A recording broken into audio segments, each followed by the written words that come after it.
শিলিগুড়ি পুর নিগমের 24 এবং 36 নম্বর ওয়ার্ডে ভারতনগর ও মধ্য শান্তিনগর এলাকার মধ্যে দিয়ে বয়ে গিয়েছে জোড়াপানি নদী। অতীতে নদী পেরিয়ে চলত যাতায়াত, পরবর্তীতে সমস্যার সমাধানে দাবি উঠেছিল সেতু নির্মাণের। সেই মোতাবেক বছর 8 আগে সেতু নির্মাণও হয়, তবে সেতুর সংযোগকারী রাস্তা না থাকায় বিপাকে পড়েছেন স্থানীয়রা। সেতুটি রাস্তা থেকে কমপক্ষে 3 ফুট উচ্চতায় রয়েছে। এই পরিস্থিতিতে সংযোগকারী রাস্তা না থাকায় হাঁটা পথেও চলাচল করা অসাধ্য হয়ে ওঠে স্থানীয় বাসিন্দাদের। স্থানীয়দের তরফে মধ্য শান্তিনগর এলাকায় সেতুর সামনে কংক্রিটের টুকরো দিয়ে সেতুতে ওঠার বন্দোবস্ত করা হয়। উল্টো দিকে রয়েছে সিঁড়ি, তবে এতে বিপদের আশঙ্কা বেড়েই চলেছে। প্রায় দিনই ঘটছে দুর্ঘটনা। সেতুতে উঠতে গিয়ে পড়ে গিয়ে জখম হচ্ছেন অনেকেই। না, ব্রিজটা তো অনেকদিন আগে হয়েছিল, কিন্তু হওয়ার পরে ব্রিজটা এই রাস্তাটা উঁচা কোনো রেখে দিয়েছিল, সেটা আর হয় নাই।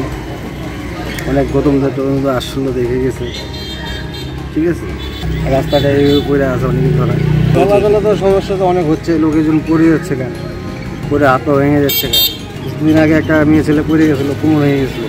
হ্যাঁ, ব্রিজ তো হচ্ছে না, এরকমই পড়ে আছে কয়েকদিন ধরে, লোকের অসুবিধা হচ্ছে যাওয়া আসে। ব্রিজটা হোক তাড়াতাড়ি, এটাই যাচ্ছে। ব্রিজটা হইলে পরে রাস্তাটাও ভালো হবে, আমাদের যাওয়া আসার সুবিধা হবে। প্রচুর সমস্যা, সাধারণ লোকের সমস্যা তো আছেই। সেতুর উপর দিয়ে যদি যানবাহন বা সাইকেল না যেতে পারে তবে অসুবিধাই থাকতে হবে সাধারণ মানুষের। হাঁটা পথে চলাচল করা যায়, চলাচল করাও আবার রিস্ক হয়ে যায়।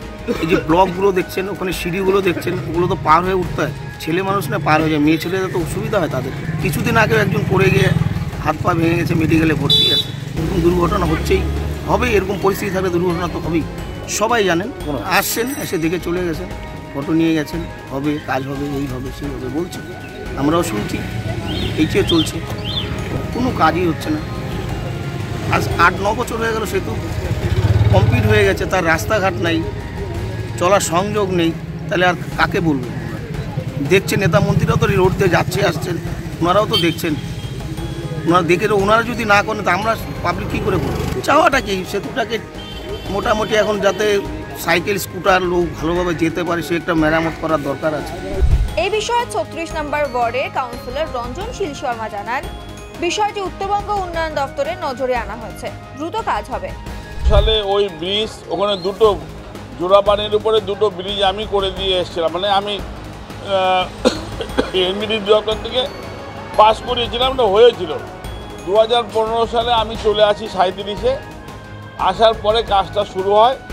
একটা ব্রিজ ঠিকই আছে, কিন্তু আরেকটা ব্রিজে উঠার বা নামার যাওয়ার কোনো ব্যবস্থা না করে ব্রিজটা করে ছেড়ে দিয়েছে। তো আমি আবার 2022 সালে এসেছি, আমি আবার চেষ্টা করছি ওটাকে একটা সমস্যা সমাধানের জায়গায় যেতে, ওই রোডটাকে করে দিয়ে রাস্তাটাকে একটু উঁচু করে দিয়ে মিলিয়ে দিয়ে যাতায়াতের ব্যবস্থা করার চেষ্টা করছি। কেন ওটা শুধু আমার একার চেষ্টা তো হবে না, আমার দিকে রাস্তা মিলিয়ে দিলেও 24 নম্বর ওয়ার্ডের দিকে মিলানোটা, এটা প্রতুলের সঙ্গে কথা বলতে হবে, কথা বলে আপনার সমস্যাটা মিটে যাবে খুব তাড়াতাড়ি। না, এমনিটি জানে, আমি এমনিটি মিনিস্টার আমি উদয়নবাবুকে ফোন করে জানিয়েছিলাম যে তোমার এই ব্রিজটা এই হয়েছে, জানিয়েছিলাম, ঠিক আছে। যে যদি এমনিটি নাও করে তাদের কোনো অসুবিধা নেই, কারণ ব্রিজটা হয়ে গেছে, অ্যাপ্রোচ রোডের ফাংশন আছে, এটা মিটে যাবে। 50,000 लोगों को अपनी मंजिल से है जोड़ा और नई उत्साह के साथ आए हैं फिर से थामने आपका हाथ। श्री शांति होंडा।